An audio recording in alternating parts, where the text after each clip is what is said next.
इस समय हम अनंतनाग की उसी गली में खड़े हैं जहां पे आज रात को जो दो प्रवासी मजदूरों को गोली मारी गई थी, दोनों का उपचार जीएमसी अनंतनाग में चल रहा है। और उसके बाद ये जो घटना के बारे में सामने खबरें आ रही हैं, उसमें यही कहा गया है कि दोनों सुनार का काम करते थे, यानी सुनार के उनसे काम लेके कारीगरी का काम करते थे।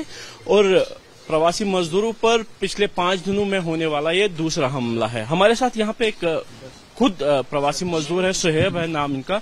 सुहेब, आप क्या काम करते हैं और कितने समय से इधर है? इधर बहुत साल से है, सोनार का काम करता हूँ। सुनार का। कल जो घटना यहाँ पे हुई उसके बारे में सुना है?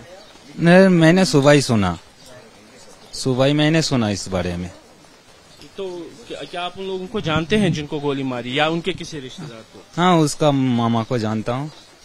उसके मामा को जानते हैं? हाँ। तो वो मामा क्या काम करते हैं? वो भी सोनार का काम करता है। सोनार का काम करते हैं। हाँ। तो इन दो लड़के अक्षय और सौरभ को आपने कभी देखा है इधर? क्योंकि इसी गली में घूमता रहता है, मैंने उतना जानता नहीं। उतने जानते नहीं हो, लेकिन वो घूमते रहते हैं। हाँ। तो कल जब ये घटना घटी 5 दिनों में, ये दूसरी घटना है, तो इसे डर तो नहीं लगता? नहीं, इधर डर की बात नहीं है, क्योंकि इधर माहौल ऐसा नहीं है। हाँ। कैसे हुआ, क्या हुआ, वो मुझे पता नहीं, लेकिन इधर का इंसान अच्छा होता है।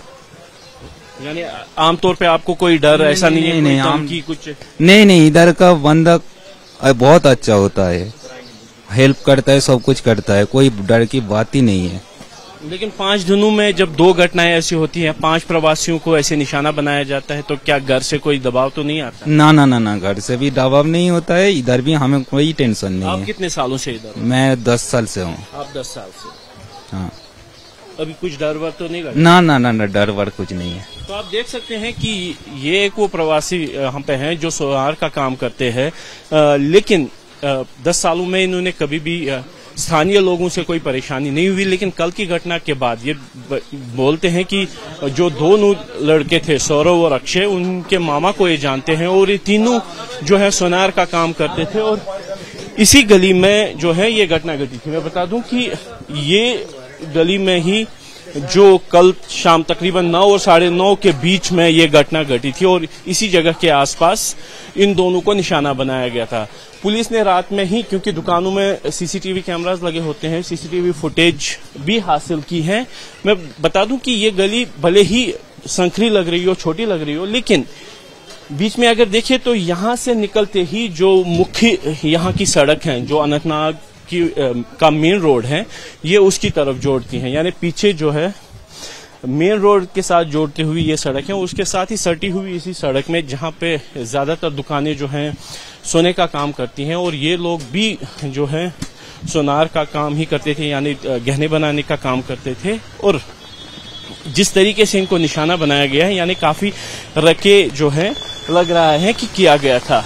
अब देखें तो ये अनंतनाग का मेन लाल चौक है, जहां पे आम दिनों में काफी ज्यादा चहल पहल रहती है। और लेकिन जिस समय इस घटना को अंजाम दिया गया, शाम का समय था, 9:30 बज रहे थे, ज्यादातर दुकानें बंद हो गई थी, और इस बाजार की पीछे वाली गली में कहा यही जा रहा है कि ये अपने काम के सिलसिले में ही इस गली में आए थे जब इनको निशाना बनाया गया।